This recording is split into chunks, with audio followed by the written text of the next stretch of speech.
How's it going, guys? And welcome back to Red 5 Reviews. Today we're taking a look at Batman Resurrection.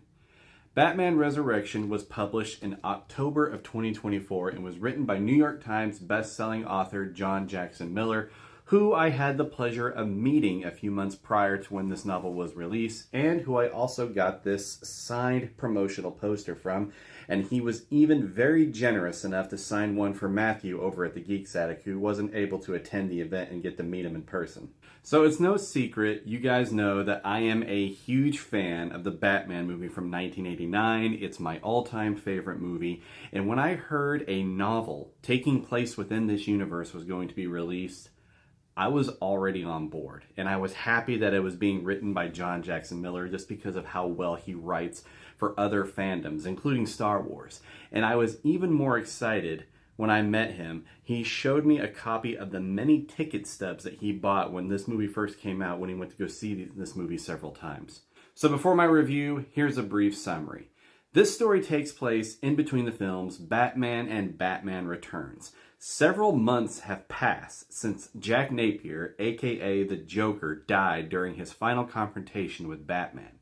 Remnants of the Joker's gang, the Last Laughs, are wreaking havoc throughout Gotham City, and even though Access Chemicals was destroyed, Gotham is still reeling from the aftermath of the Joker's Smilex poisoning scheme. Batman is haunted by his last encounter with the Joker. Some of his last words have given Batman both paranoia and nightmares. This only escalates when Batman and Commissioner Gordon discover the Joker's body dug from his grave. But after analysis, it's revealed to not be Jack Napier. Has the Joker somehow survived his demise? Or did he pull the ultimate joke? Because as the novel says, the thing about Jokers, there's two in every deck. Batman Resurrection is a fantastic novel. All of my confidence in John Jackson Miller's knowledge of this universe were validated. He captured the characters so well, I felt like I was actually watching it like a movie on screen. There were several big characters from the movie that returned for this story, and Miller even made great use of characters from the first movie that may have appeared maybe once or twice. I won't spoil who it was, but I appreciated how in depth he went to add them to this story. One of my favorite things about this book is that Miller actually established a bigger connection between Batman and Commissioner Gordon.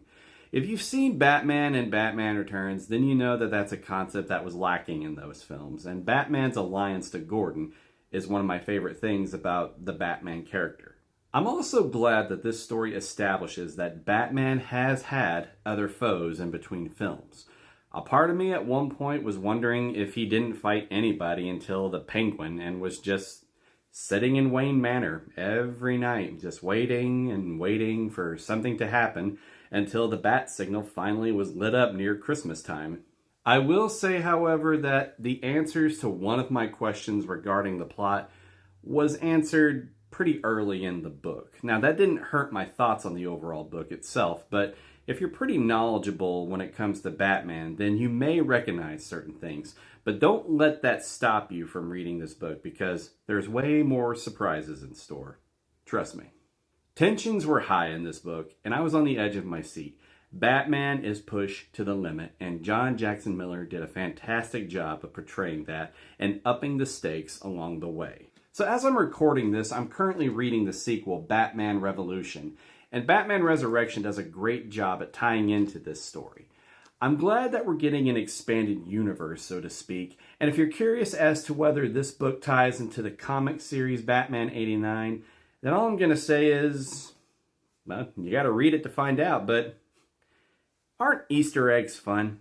So as for my rating, I'm going to give Batman Resurrection by John Jackson Miller 5 stars. And guys, if you're a fan of Tim Burton's Batman, or just Batman in general, you should definitely check this book out. And so far, I'm really enjoying Batman Revolution, and I'm really excited for what John Jackson Miller has for this universe. But if you guys have read this book, then let me know down in the comments what you thought about it. And thanks so much for checking out my review of Batman Resurrection.